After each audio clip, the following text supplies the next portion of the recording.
laid off and replaced by 2 lazy, privileged waffles. I used to be in charge of the printer room in a rather large company. We shipped a shit ton of product every day, and everything shipped had to have the accompanying printed label, documents. Nothing can even be loaded onto the trucks without this paperwork.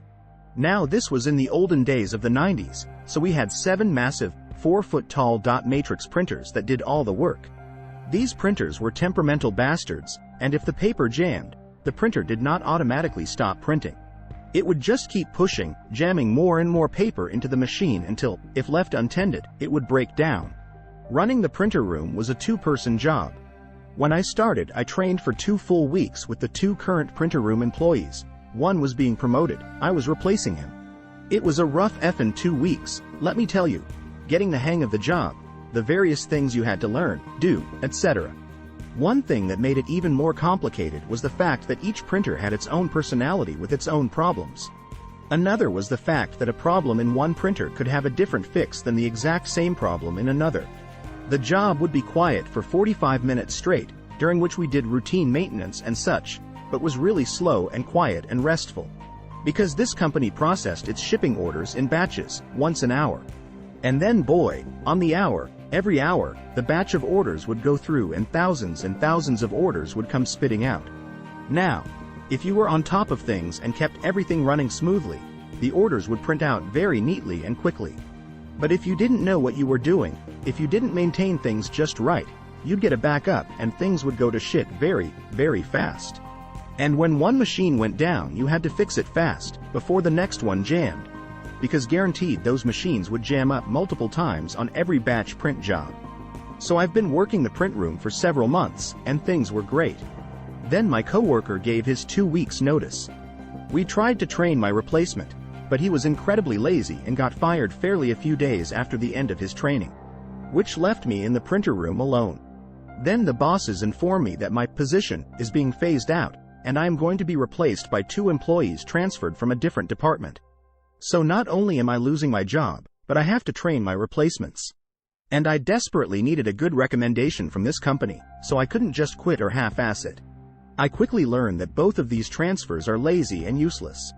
They'd been with the company for decades, had friends in the head office, and knew their jobs were safe. I'd show them how to do something and they'd flat out laugh and say, "Yeah, I'm not doing that."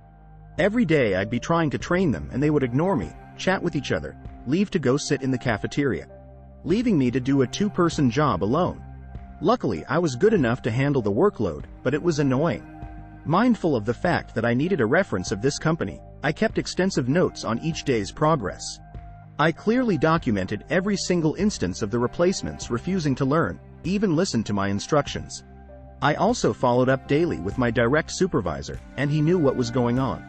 And my notes went into the company files and were passed up the line. Despite my scathing reports, head office did nothing. Now it's my last day. This is the day the training process assigned for letting the newbies work alone, with no help or supervision allowed, to see how well they handle the job and the pressure. I was, in writing, forbidden to help them or answer any questions.